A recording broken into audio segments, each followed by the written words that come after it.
Broadcasting from the Cass Corridor in Detroit, this is The Metro, a slice of news, culture, and conversation.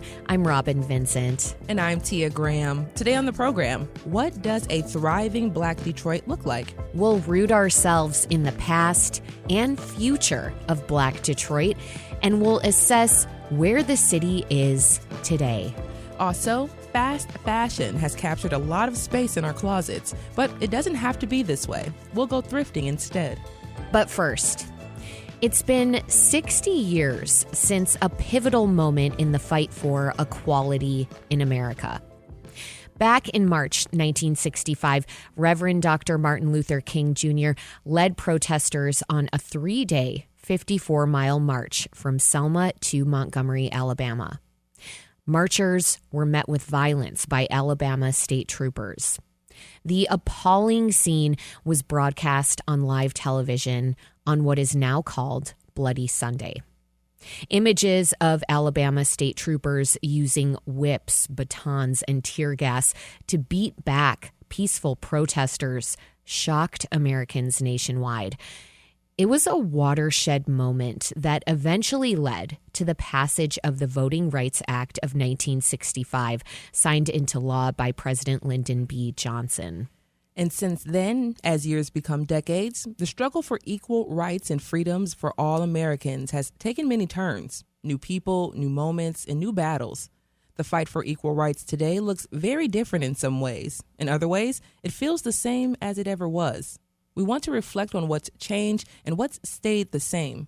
So we're joined by Kareem Creighton. He's vice president of the Brennan Center for Justice and a scholar of law, politics, and race. Kareem, thank you so much for joining us on the Metro. It's a pleasure to be with you. Thanks for having me. Of course. First, let's look back if we could. The Voting Rights Act of 1965 prohibits racial discrimination in voting. What was it like for Black people and other folks of color to vote before the passage of the legislation? Well, it's important to note, as you all did, the site of this march between Selma and Montgomery was purposefully chosen to highlight the real problem that African Americans, but not just them, but particularly African Americans in the rural South were facing. And for the most part, they were in places where they were majority of the population, but actually a very small, if existing at all, percentage of the people who were actually allowed to vote. Dallas County, where Selma is located, had easily a majority, a very healthy majority of African Americans, but less than 5% of them could actually register to vote. And so the point of all of this was to demonstrate that in a thriving democracy, majorities can't have their will expressed if a significant portion of them, particularly when it's a significant portion defined by race, are officially barred from getting access to the political system. And so that march made a huge difference. It was, of course, a march that, it's always important to remember, didn't happen the first time it was attempted because people were confronted with a violent set of officials working on behalf of the state to enforce their prohibition from voting through violence. That was the part that I think was most relevant to people looking at this for the first time to realize this isn't really what America is all about. But the shift of having the Voting Rights Act made a magnificent shift in the American South, but really throughout the country, and almost really not overnight, but in a pretty short fashion, increasing the number of people who could be eligible to vote.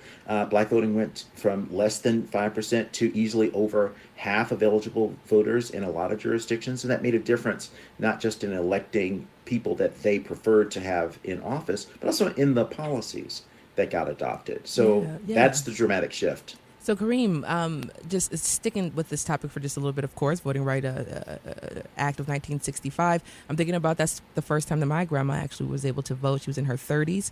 I'm thinking about all the people within my family who that was the first time for them to actually vote. So let's just take a stock in that a little bit and talk about, you talked about that 5% of folks who were allowed to vote, Black folks who were allowed to vote before the voting right. Who were those 5% of people who had that right? Well, it varied by jurisdiction, but often they were people who had to pass a lot of different hurdles to make it work. And a lot of jurisdictions, you had literacy tests that were applied in a very unfair manner, where you had to not just read but interpret parts of the Constitution that, frankly, most white folks in those same jurisdictions couldn't pass.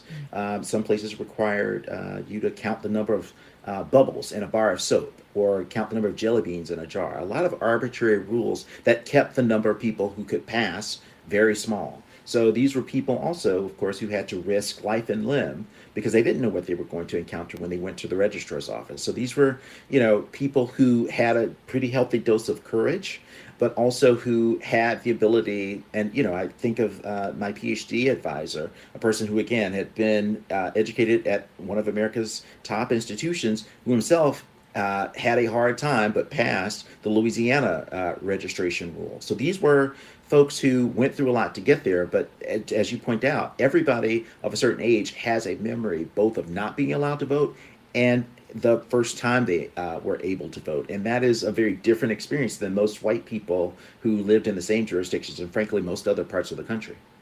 And Kareem, let's talk about the significance of all the people who fought for Voting Rights Act. We know the name of the major civil rights leaders, Martin Luther King Jr., of course, Malcolm X, but who are some of the other folks that we tend to not talk about?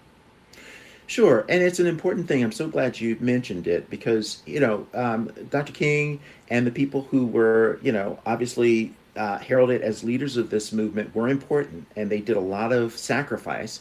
But they couldn't have worked, and I think, many of the people who recount this history will remind, they couldn't have done this without people in these neighborhoods and communities, often young people, stepping up and saying, we are risking life and limb because we have to live here after the leaders are gone. Yeah. I think of people like, actually, you'll see this iconic picture of President Obama walking across the bridge with Amelia Boynton, one of the people who lived in Alabama, who was one of the people that confronted cops and was beaten by the cops. John Lewis, as much as he's highlighted as a Georgian, and he was a very proud Georgian, he was first an Alabamian, and I like to remind people. And he was visiting Dallas, and you saw just next to Ms. Boynton, John Lewis marching on behalf of people in his, neighboring county. So there are countless numbers of people who are, not always highlighted in the history books, that are always folks who were on, kind of the front lines of this, even before the cameras rolled. And some of them, I think of the people who were shot, actually, in the run-up to the march across the bridge. And they were not just African Americans who lived in these communities. We think of actually, I'm talking about Michigan. With this podcast, there's a wonderful civil rights worker whose name, I confess, I'm blanking on. I believe it's Miss Lavolo. I may have her name incorrect. I'll go back and check. But she was a housewife, as I understand it, living in Michigan, who saw the atrocities in Alabama, and she went down to march on their behalf, and she was shot and killed because of her efforts to work on behalf of people. And I think that's what actually was the sort of galvanizing moment for a lot of Americans who realized this isn't just a individual problem of one group of people in one community or one racial group. This is an American problem. And that's really what President Johnson got in front of Congress to say, this is not something we can countenance anymore. We have to do something about it. You're listening to The Metro on WDET, Detroit Public Radio. I'm Tia Graham. And I'm Robin Vincent. We're speaking with Kareem Creighton. He's vice president of the Brennan Center for Justice and a scholar of law, politics, and race. We're discussing the significance of the Voting Rights Act of 1965, 60 years later. Kareem, let's pivot to this moment if we could. We know voting rights are still very much under attack today, 60 years since the passage of the Voting Rights Act. First, let's start with the positive, though. Could you talk about the states in the U.S. that have expanded voting rights in the years following the Voting Rights Act? Sure. It's definitely the case immediately following the Voting Rights Act that, as I said, there's been a remarkable change in not just sort of the level of leadership that you see in office. Southern state legislatures had a dramatic rise in the number of black elected officials, and not just in the state legislatures, in county governments and local governments. And that made a difference in these very communities where African Americans were majority of the population. So that made a shift there, as well as in places where the Voting Rights Act was expanded in the 1970 and 1975 extension to include other so-called language minorities. So you had Latinos in places like the Southwest and Asian Americans in the West California, in New York as well, getting opportunities to get access to the ballot where language was the barrier to entry. And that, again, improved representation in their jurisdictions as well, from candidates appealing to those communities. What I'd also mention, of course, is again, back to Michigan, John Conyers, icon in politics, started the Congressional Black Caucus in the 1970s with a, pretty small number of people out of 435. And today they're one of the largest caucuses in the House of Representatives, and they wield a lot of authority. And so all of that, the growth in those ranks and others, the Hispanic Caucus, the Asian Pacific Islander Caucus, all have been in part due to the robust application of the Voting Rights Act. And the last thing I'll say, in more recent times, we've seen states move into the breach to match the federal Voting Rights Act with their own state Voting Rights Act. And so places like Michigan have, considered what it means to have robust protection separate and apart from what the federal government does, to make sure that whatever happens in federal law, that the state itself recognizes that the right to vote is an important right that ought to be protected. So states, as I mentioned, Michigan, California, Washington, the W state, and New York are states that have sort of moved in that direction. So we've seen a dramatic shift in some parts of the country in sort of building a state infrastructure to protect voting rights as well. Kareem, where would you rate Michigan overall when comparing it to other states? And what do you think have been the most impactful recent voter rights legislation in the state?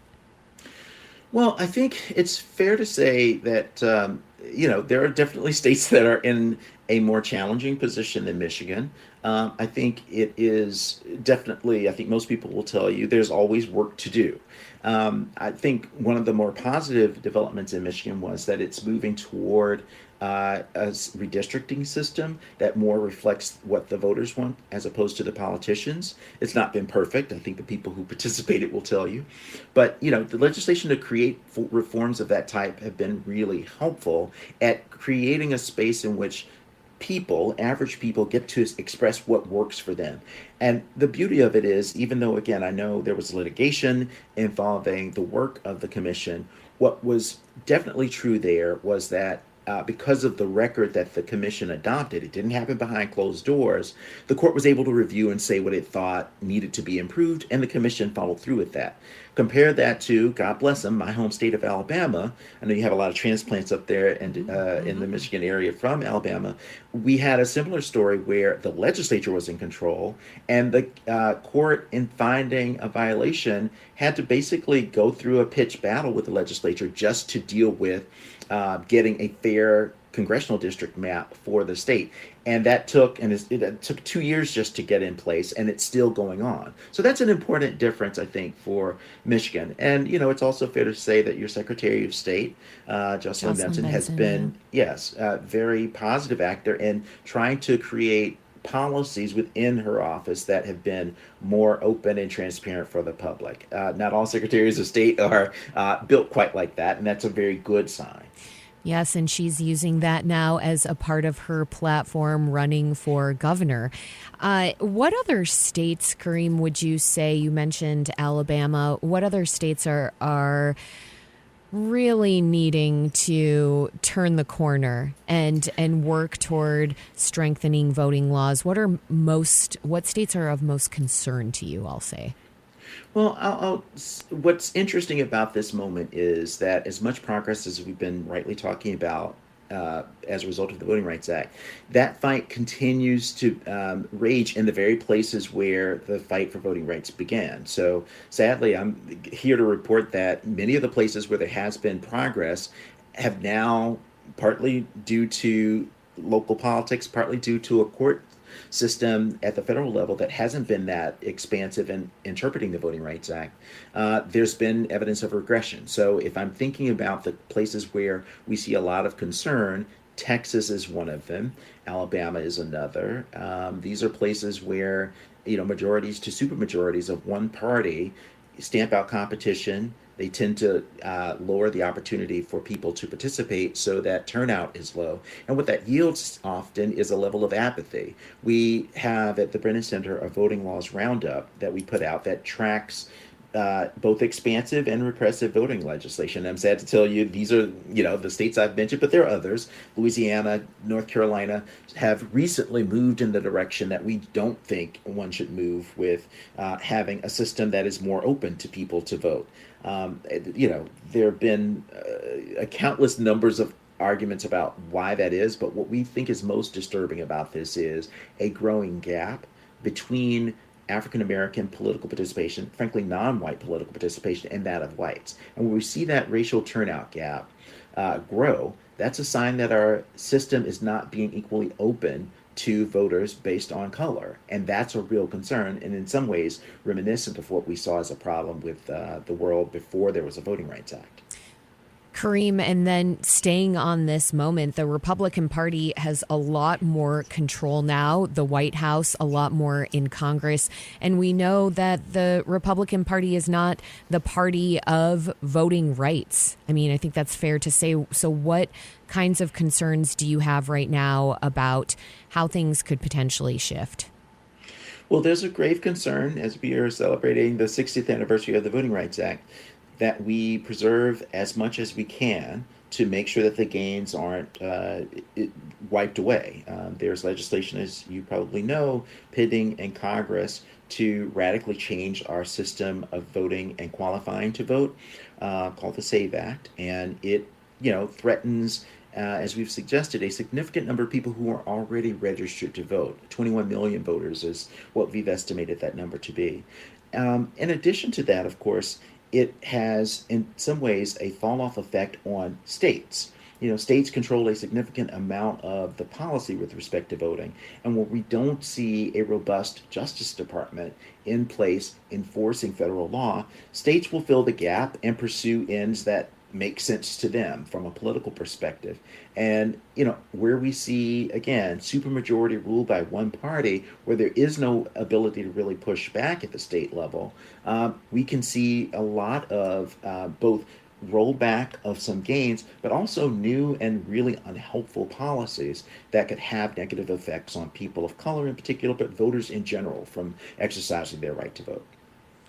You've given us a lot to think about, Kareem, but before we let you go, I've got to ask you one more thing, perhaps the most controversial of questions. You created a video game, and it's centered on redistricting, which is when the government redraws districts according to changing U.S. Census numbers. Please tell us about this video game as briefly as you can. Well, it was from an earlier part of my life, but it was one of the tools that I found more than any article that I'd ever written to have the most traction and interest by the public. It, is a little bit, unfortunately, not functioning in the way that it did because it's now of age, but it really teaches people, it's called the redistricting game, it teaches people the basic tools that one uses in drawing maps. And it's a good starting point for people to understand the different ways in which you can have influence over the way districts are drawn. People want, obviously, their communities to be, fairly represented, but what does that mean where we're talking about both the confluence of law, but also politics, what people, think they want to get out of map drawing. Balancing those two things is sort of what the game develops. We're working on a successor to that, but that's what I think is going to be an important piece as we go in the next few years, for people to understand that, long before the districts get drawn, that you have to be prepared to understand and articulate what is important to you, because that's really the core of politics, adjusting your interests with others to try to get a public good out as a result. We'll be waiting for an updated version, Kareem. Kareem Creighton is Vice President of the Brennan Center for Justice. Kareem, thank you so much for joining us on the Metro. You're quite welcome. Pleasure to be with you.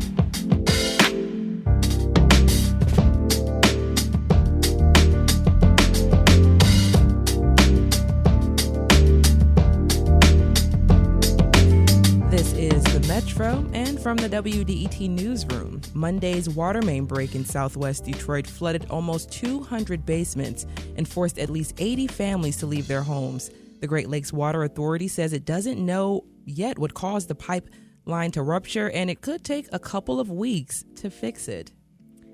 Coming up at 11, it's Black History Month. So we're asking you, in one of America's majority Black cities, what does the future of Black Detroit look like? How can Black residents here truly thrive? You can give us a call at 313-577-1019.